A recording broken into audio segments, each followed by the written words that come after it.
শীর্ষ সন্ত্রাসী ও চাঁদাবাজদের বিরুদ্ধে শিগগিরই অ্যাকশন শুরু হবে বলে জানিয়েছেন স্বরাষ্ট্রমন্ত্রী সালাউদ্দিন আহমেদ। দুপুরে সচিবালয় ফায়ার সার্ভিস কর্মকর্তাদের সঙ্গে মতবিনিময় শেষে তিনি বলেন, অপরাধীদের তালিকা প্রস্তুত, কেউ ছাড় পাবে না। সশস্ত্র বাহিনী কবে ব্যারাকে ফিরবে সে বিষয়ে সরকারের উচ্চ পর্যায়ে সিদ্ধান্ত হবে বলেও জানান স্বরাষ্ট্রমন্ত্রী। শামীমুজ্জামান চৌধুরীর রিপোর্ট।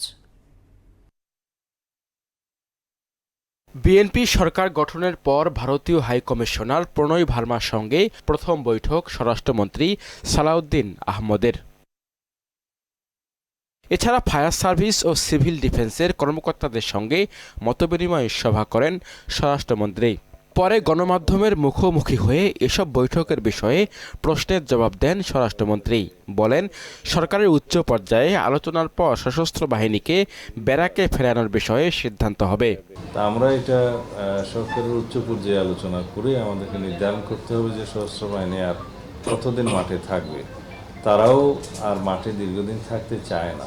নতুন সরকারের দায়িত্ব নেওয়ার পর আইনশৃঙ্খলা পরিস্থিতি উন্নতি হয়েছে দাবি করে তিনি বলেন, সন্ত্রাসী চাঁদাবাজদের বিরুদ্ধে শিগগিরই অ্যাকশন শুরু হবে।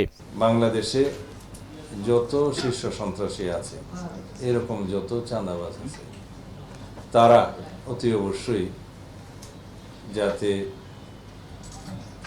আইনের আওতায় আসে, ধৃত হয়, সেই ব্যবস্থা আমরা খুব দ্রুত নেব।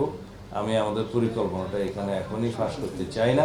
ভারতীয় হাইকমিশনারের সঙ্গে বৈঠকের বিষয়ে স্বরাষ্ট্রমন্ত্রী জানান, সীমান্ত হত্যা শূন্যে নামানোর বিষয়ে আলোচনা হয়েছে। নতুন একটি সরকার প্রতিষ্ঠিত হলে তাদের সাথে হাইকমিশনারগণ বা অ্যাম্বাসেডরগণ সৌজন্য সাক্ষাৎ করে থাকেন, এটা তারই অংশ। প্রতিবেশী হিসাবে আমাদের ভারতের সাথে অনেক বেশি লেনদেন আছে, ব্যবসা বাণিজ্য আছে, যাতায়াত আছে বিভিন্ন ক্ষেত্রে। সেই সমস্ত বিষয়ে এবং সিকিউরিটি অ্যাসপেক্টগুলো নিয়ে তারা কথা বলতে এসেছিলেন।